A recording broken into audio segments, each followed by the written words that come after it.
I think eventually fashion won't even exist.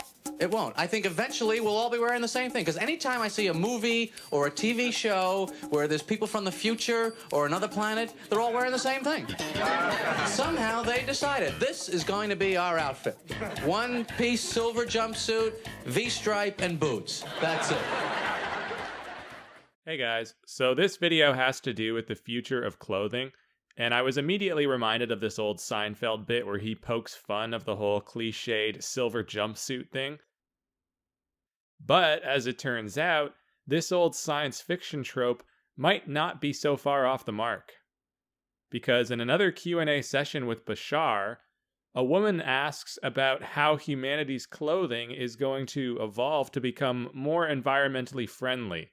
And this was his answer.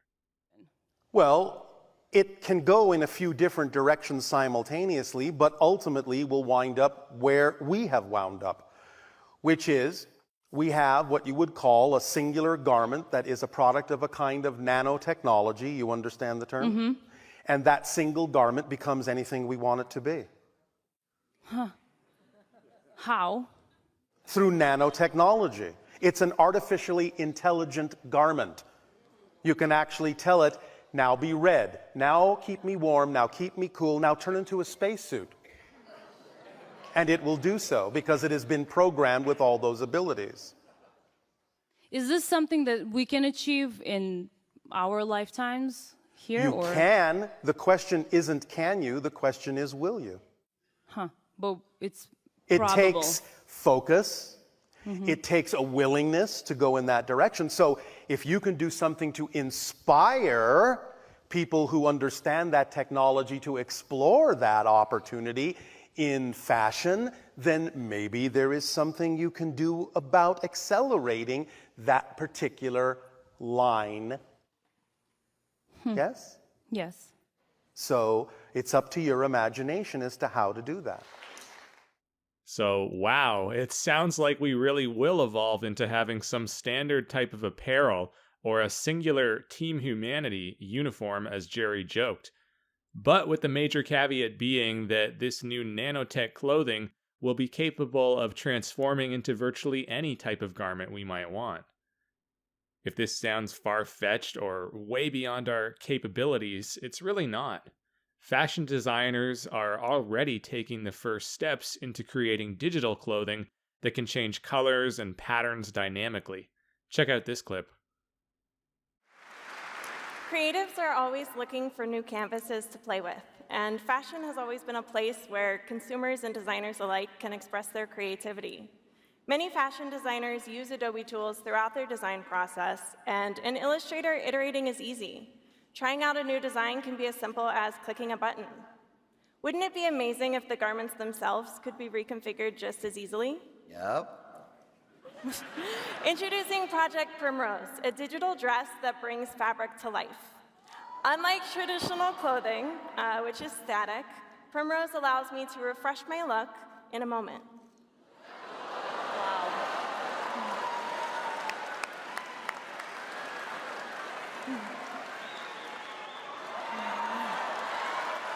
That is wild. I mean, come on, that's crazy. What is happening right now? Incredible. I mean, I imagine you show up, you have one outfit, you can have multiple different scene chains. Red carpets are going I to was be about way to say. sassy.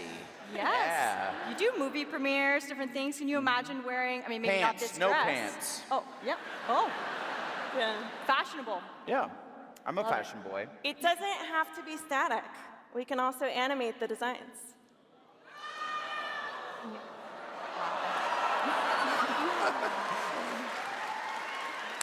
That's insane.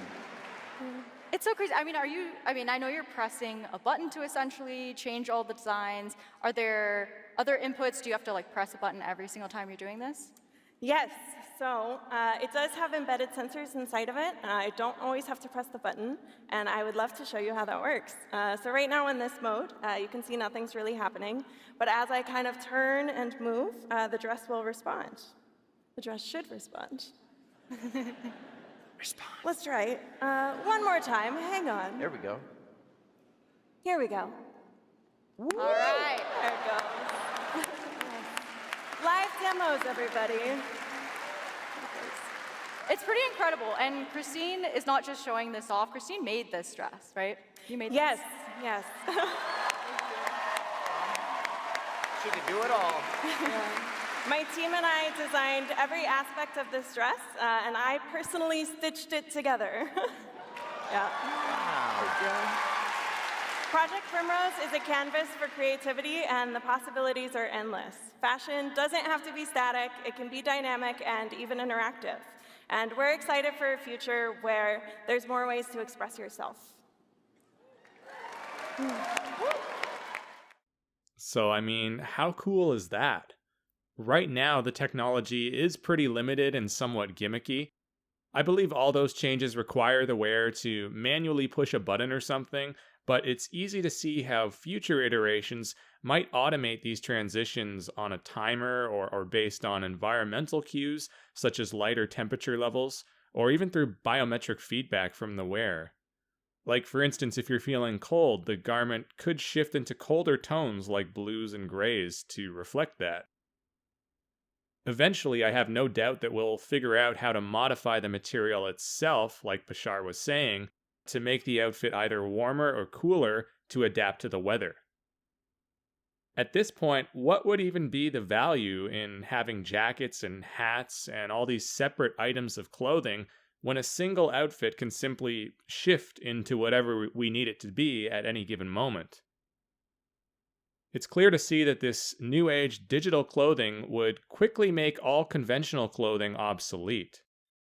It's sort of analogous to how we no longer need to buy all these separate physical DVDs and CDs, but can simply stream music and movies online from a single device, be that a TV or smartphone or your computer. So, in the same way that we no longer have shelves full of DVDs, we wouldn't need closets full of clothes either. Technology has a way of simplifying and consolidating things that had formerly had a lot of components and moving parts, and I think the future of clothing will go this way too. It's more a matter of when than if.